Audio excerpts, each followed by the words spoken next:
التائبون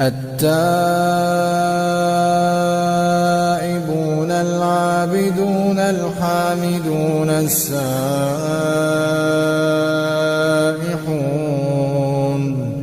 الراكعون الساجدون الآمرون بالمعروف والناهون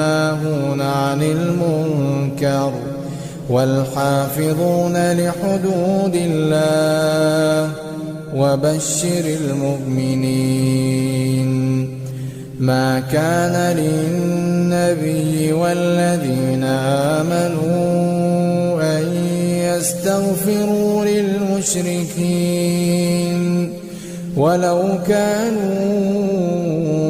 أولي قربى من بعد ما تبين لهم أنهم